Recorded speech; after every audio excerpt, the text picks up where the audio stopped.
Hello and welcome to the Mr. Brown podcast, where I reflect on my ongoing experiences as a teacher, with a special focus on mental health. I am your host, James Brown.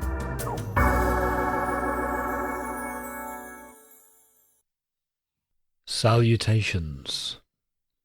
A couple of weeks ago, a few teachers from my school were invited along to the Centre for Teacher Education at the University of Warwick to deliver sessions to trainee maths teachers. And I went along and delivered a session. And beforehand I was thinking, what should I deliver a session on?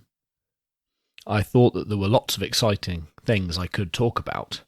But then I stopped and I asked myself what I, as a trainee 4 years ago, would have found most useful to hear in a session like that, especially at that point in the year. So we're in the final half term before Easter.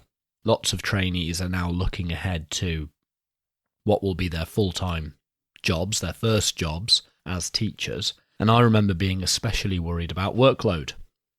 Okay, so I ended up doing a session for these trainee teachers on how to streamline workload as an ECT, an early career teacher. Some of which I thought my podcast audience might be interested in hearing too. So today, I'm essentially going to repeat that session that I did with those Warwick trainees a few weeks ago here on the podcast. And I hope you enjoy. So, first, let's get serious about workload. Now, there was a statistic floating around a few years ago. I'm not sure whether it's still completely accurate, but I wouldn't be surprised if it's not far off the mark. The statistic was that half of teachers quit within the first 5 years, which is shocking. And the most cited reason for teachers leaving the profession isn't behaviour, it isn't even lack of pay, but rather workload. Now, of course, those three things are related, which I've spoken about before. Behaviour problems do increase workload, and if you're not getting paid very much, then that's going to make your workload seem even bigger. But in any case, the most cited reason for teachers leaving the profession is workload. So it's a big problem. And as a trainee, I was especially worried about workload. You have to jump up from around 16 hours teaching a week to around 20. And there's a whole load of other things besides that you then have to do as a new teacher, which you might not be exposed to, or might not be fully exposed to as a trainee. So I was really worried. However, while there are more classes to teach as an early career teacher, it can in fact be easier to manage the workload if it's done properly. Now, one thing that immediately makes managing workload easier as an ECT compared to a trainee teacher, at least if you're doing a PGCE, is that your classes, most of your classes, if not all of your classes, hopefully, will be entirely your own. So as a trainee, I spent, for most of my training year, 4 days a week in school and 1 day a week at university. This meant that I was essentially sharing most of my classes, which made things difficult. It's far easier just to have classes of your own. So that's a positive going into your training year, going into your first teaching year. Okay, now when I delivered this session to Warwick trainees, I encouraged them to engage with the presentation critically. I wanted them to be critical of the stuff I was saying and to feel free to ask questions and heckle as we went along.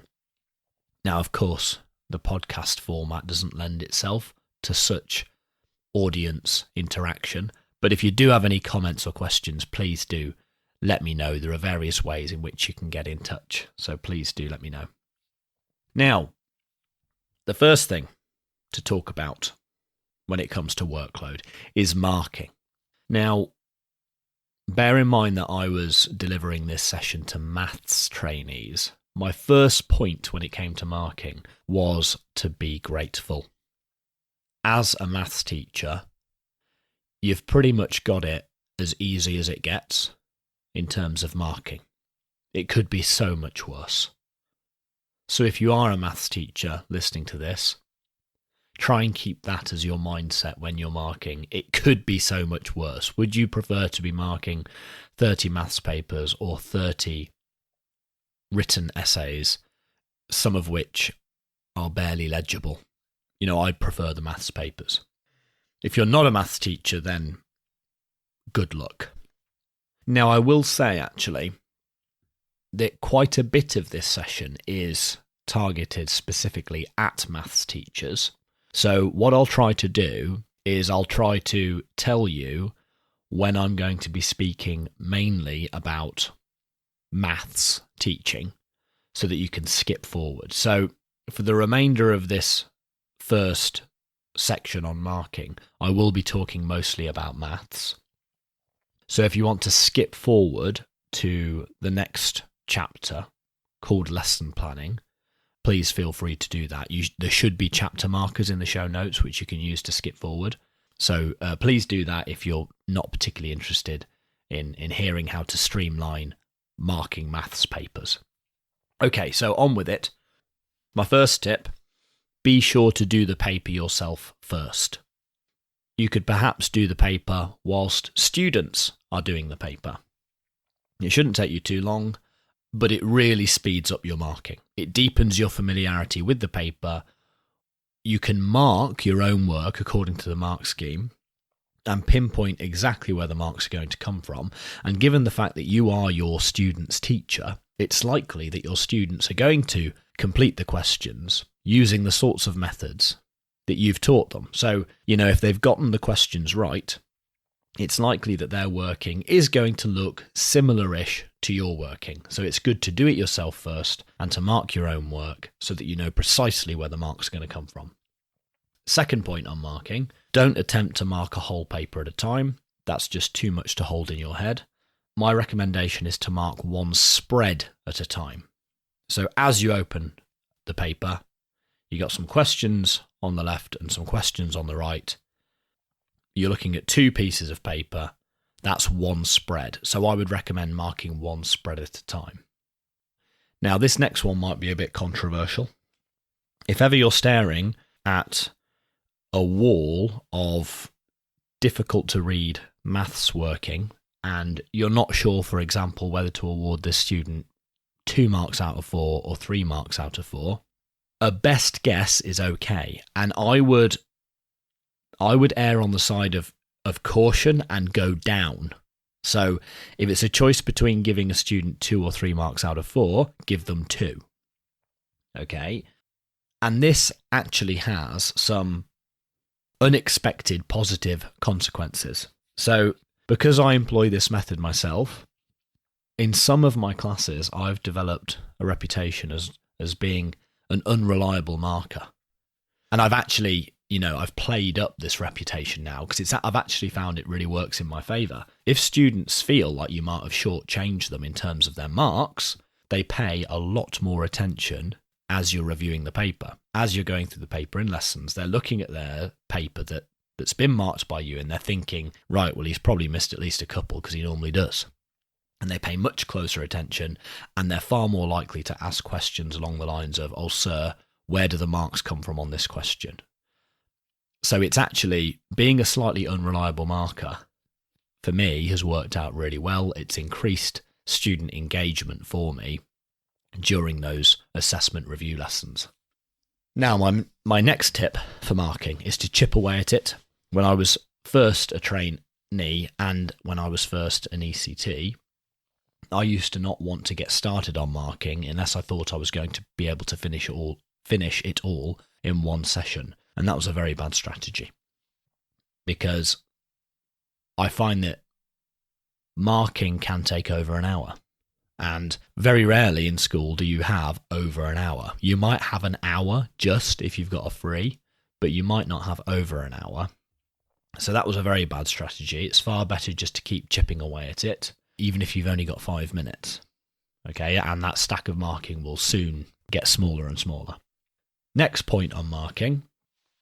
If you ever find yourself, for example, sticking in an assessment or a self-assessment sheet or a worksheet or whatever it might be, sticking it into a whole class's worth of books, then something's gone really wrong.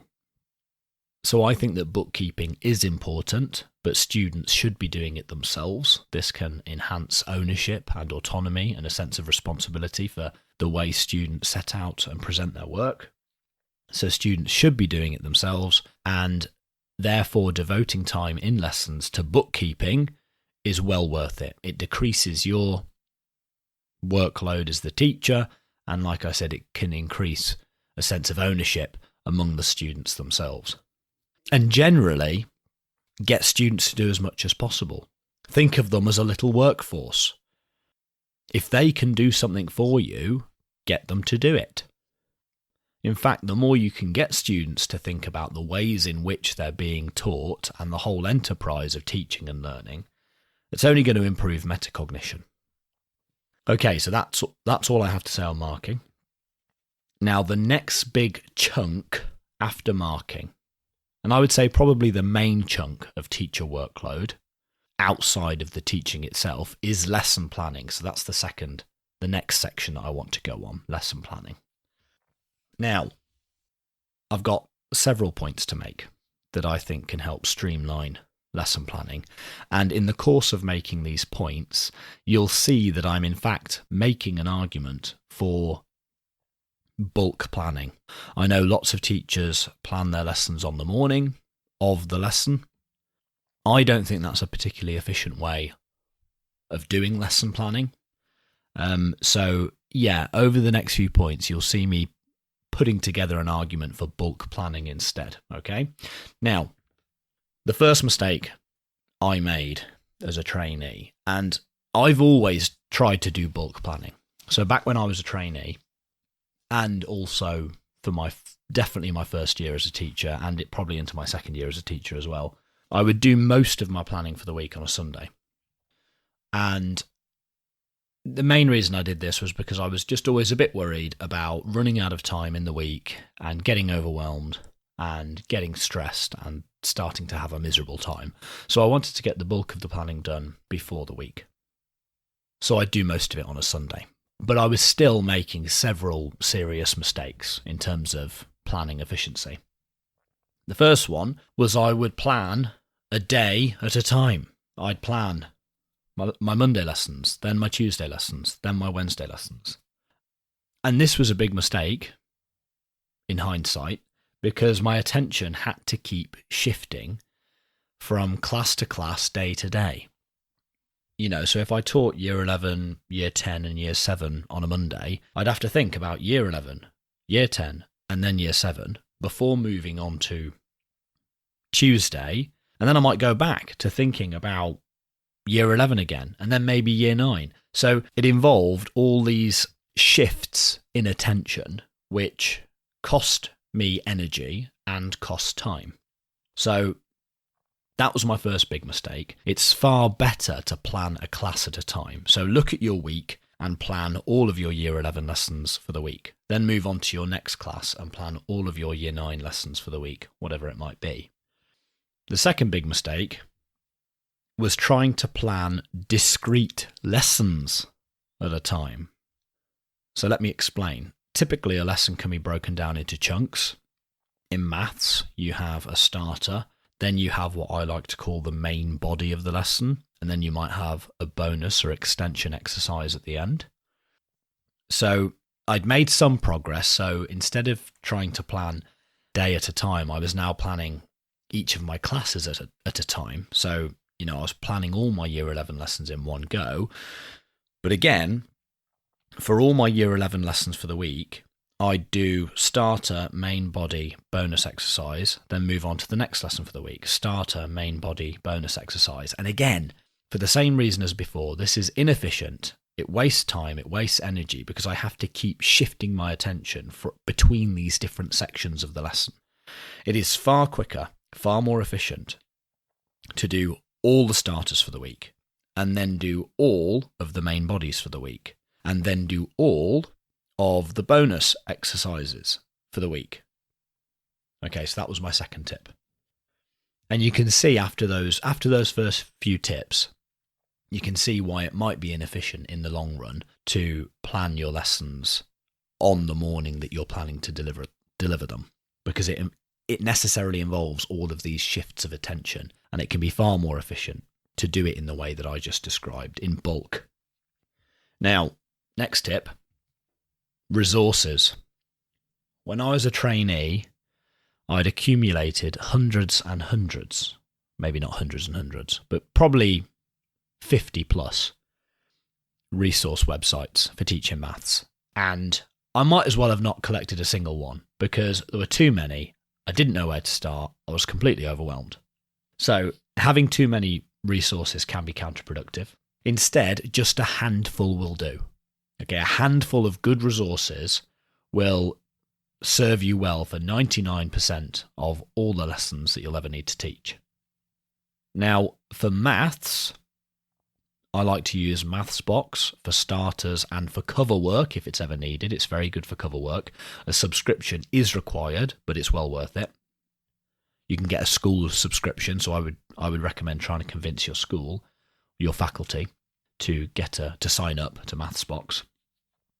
For exposition or explanations or slides that kind of summarize the key points, I really like Third Space. For the actual exercises that the students do and for the extension work, I really like Corbett Maths. And also for extension work, I like Don Stewart. And finally, for exam questions, I like MathsGenie. So that's 1, 2, 3, 4, that's 5 different resources. And like I said, 99% of my lessons, of the resources that I use for my lessons, come from those 5 websites. So you don't need hundreds of different resources. Now, finally, every so often, these resources let me down. I might not like the exercises on the Corbett Maths sheet.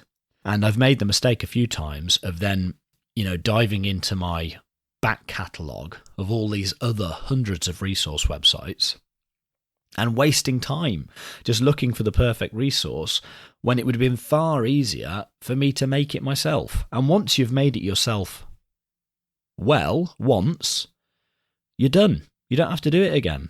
You won't have to waste any time in the future. If you plan the resource well once, you've got it forever. And more generally speaking, good planning is a real investment in the future. And I would say that this year is the first year that I've really started to see the benefit of all the time that I spent planning my lessons in my first few years. So I'm really reaping the rewards now. I don't have to spend much time planning at all. I seem to be able to plan a whole week's worth of lessons in about an hour, because I'm not doing anything from scratch anymore. I'm just pulling up my lessons that I've taught previously in previous years or to previous classes and just tweaking them rather than planning them from scratch. So again, that's a positive way to think about your planning as you're doing it. If it's making you miserable, think about it as an investment. If you do it well once, you've always got it. You won't have to do it again. And give it a couple of years and you'll have all these wonderful resources and lesson plans that have built up, and you'll basically start to be able to relax a little bit. Or you can start looking at taking on additional responsibilities in your school, which, can be really rewarding now that you've got some of that time that you'd otherwise be spending planning back. So there you go. Now, a final tip when it comes to lesson planning is lots of schools have a reprographic service, someone whose job it is to print for teachers. I would recommend making the best use of this person possible. This is another argument in favour of bulk planning and planning in advance. Okay, so not planning your lessons on the day. It means that you can send all of the printing to the person whose job it is to do teacher printing. And again, this saves a massive amount of time rather than having to do all your printing and guillotining and whatever else it might be yourself. So again, if your school has that sort of service, max it out, okay? Make the best possible use of it. Okay, good. Now, on to the next section, a short section on time management. So you'll have a certain number of frees throughout the week, although certain senior leaders at my school don't seem to like them being called frees. And I guess they're not frees, really. You're not having an hour off. It's time for planning and preparation. I would recommend making very good use of these frees and reserving certain jobs for certain frees. Something I forgot to mention earlier when talking about lesson planning was that the first thing you need to do is to decide what you're teaching and when. So that's actually the very first job. Before you start planning starters and main bodies and extension exercises, you need to decide what you're going to teach and when. And that's a job unto itself. Again, it's a job that should be done in bulk. You shouldn't be deciding what you're teaching day by day because, again, it involves all these shifts and breaks in your attention, which cost time and energy. Instead, look at your year 11 class for the next week or the next 2 weeks, or maybe for a unit, and decide what you're teaching and when. Now, the reason I mention this now, I should have mentioned it earlier, but the reason I mention it now is because this is a good example of a job which I do at a particular time during a particular free in the week. So at my school, each teacher gets a morning off where they don't need to attend morning meetings or tutor registration one morning a week, which is wonderful. They introduced it this year. It makes a real difference. So my day for that is on a Monday. And so on a Monday morning, I do my sequencing. That's a job that I've written down on a Monday morning. I do my sequencing for the following week. Now, I've actually gone more than just 1 week ahead now. A typical unit length in my school is about 3 weeks, so I tend to plan about 3 weeks ahead, and that works quite well for me. Okay, but yeah, so Monday mornings, I'm doing that, okay? Tuesday afternoons, I'm doing preparation for my Year 12 lesson. Thursday afternoons, I'm looking through the Year 11 papers that I'm going to review the following week, etc. So I reserve certain frees for certain jobs, and then I fit general planning or marking around those other jobs. Now, sometimes marking is critical, so you'll need to get it done fairly quickly, in which case you can shuffle things around. But generally, if you have a plan for what you want to accomplish in certain frees, that will really improve your workflow. Now, you might say, well, what if I need to relax during a free? I think that's absolutely fine. It is fine to relax. But, be honest with yourself, that might increase the amount of work that you have to do at home. So I prefer to do my relaxing at home and to work whilst I'm in work during my frees. And something else I should perhaps mention in this regard, I've never taken any marking home. I think that's quite unusual, maybe for a teacher, especially a fairly junior teacher. Never taken marking home. And given the fact that I've now planned lots of lessons over the past few years, and I'm happy with those plans on the most part, I also do very little planning outside of school as well. So I do feel that I manage my time quite well. And again, one of the things I do or try to do is reserve certain frees for certain jobs, and that does seem to work quite well. Okay, on to the next section. Caveats. Okay. Now, when I delivered this session to the maths trainees at Warwick, I planned a whole week's worth of lessons for one of my classes in front of them, using those resources that I mentioned earlier, pulling them all into a PowerPoint, and basically just letting them, doing a live lesson plan, letting them watch me, just so I could hammer home the fact that I could do this quickly, or this could be done quickly using the sorts of tips that I'd already described. So it was a bit boring for 10 minutes or so, but still, they got to see me planning some lessons.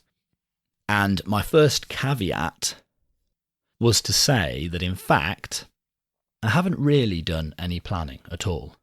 All I'd done was collated resources. So I'd brought my favourite resources for certain topics into a PowerPoint and arranged them in a certain way, in a way which I thought would be conducive to the lesson. But that's all I'd done. I just collected resources. And that was it. And that's not really planning. That's not the essence of planning.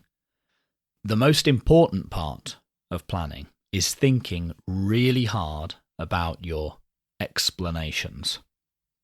As for where most of your energy should be going when planning lessons, it isn't putting together PowerPoints, although that is necessary, especially for a lot of less experienced teachers like myself. I do find it very useful to have a good PowerPoint behind me. But most of your energy should be going into thinking really hard about how you're going to explain that day's lesson, how you're going to connect it to what students already know, and how you're going to create a demand for knowing this new thing, whatever it is. That's the hard part of planning, and the most important part. Well, I say the most important part. There's a couple of other aspects that are also very important, which I'm yet to touch on in this talk. So, yeah, a few more caveats. In addition to thinking very hard about your explanations, you should also think very hard about how you'll make students feel valued, not only as students, but as people. I'd say that's equally, if not more important than the explanations. Because if the relationships aren't positive, then the explanations can land on deaf ears. So how do you make students feel valued, not only as students, but as people? One quick tip, you listen to them. You ask them how they are, sincerely. You listen to their answers, and you do your best to take their perspective as often as you possibly can. It's fairly simple, but I've found in my experience that it makes a huge difference. And the third thing that it's important to think about that perhaps gets overlooked even more than the second important point about making students feel valued. So the third thing is, how will you give students choices? If you want students to be motivated, they need to feel competent. So that's where your good explanations come in. They need to feel like they belong. So that's where your positive relationships come in. But they also need to feel like they have choices. And it can be little things. It doesn't have to be big things. You don't have to abdicate all responsibility for the lesson to the students and say, right, what should we learn today and how should we learn it? It doesn't have to be anything like that. Something that I do, for example, is when we're going through a few examples together, we might go through 3 or 4 questions together. They're then up on the board, and I tell students that they can pick 2 to write down as their examples. Okay, it's only a little thing, but it's a little choice. It makes a difference. My trainee has been doing something wonderful. When he's going through answers with students, he likes to get the students involved. He likes the students themselves to go through the answers. He gives them the choice. Which of the questions on the board do you want to go through?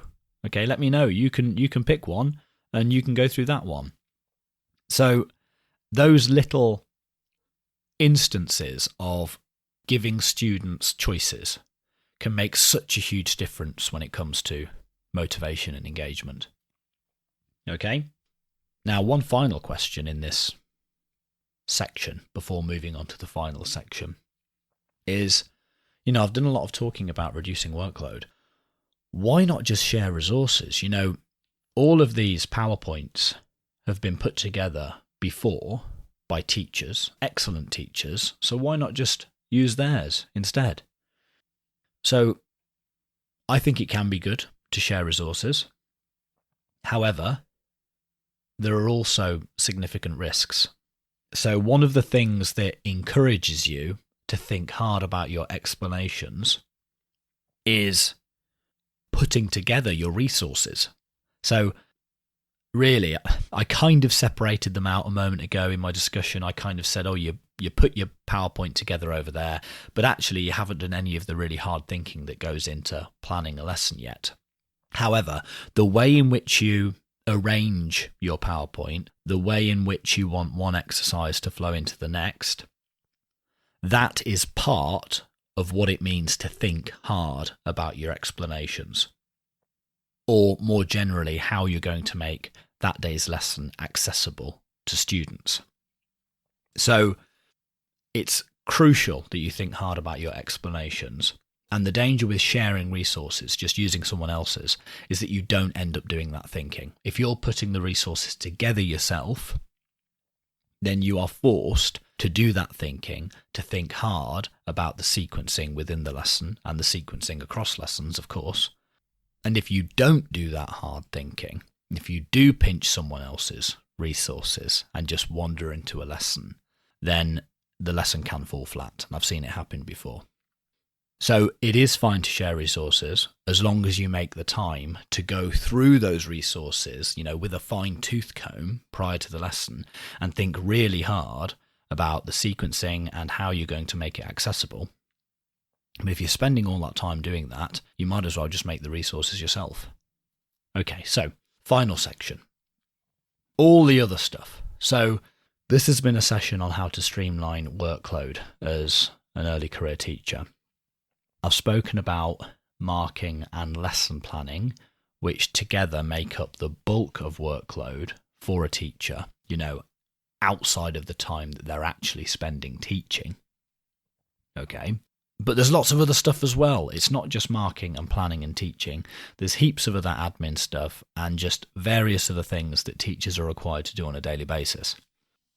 And I won't speak too much about this because I did devote a whole segment a few episodes ago on this issue. But it's the issue of how do you decide amongst all that other noise what to prioritise. So trainee teachers are often given an urgent, important matrix, which essentially encourages you to think about whether tasks are, first of all, urgent, and second of all, important. And this can help you prioritise your to-do list. However, it's usually clear when something is urgent, but when is something important? How do you know, as an inexperienced teacher, whether a task is important or not? And to answer this question, I would refer you back to those 3 important things that we discussed a moment ago. So, when trying to decide whether a task is important, ask yourself first whether it will improve the quality of your explanations. Second, whether it will make your students feel more valued.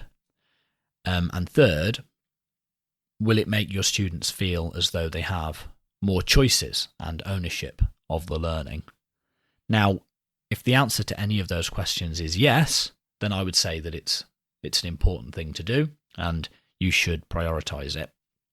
However, if the answer to all of those questions for a given task is no, then you can probably put it further down your to-do list and just do it when you've got the time.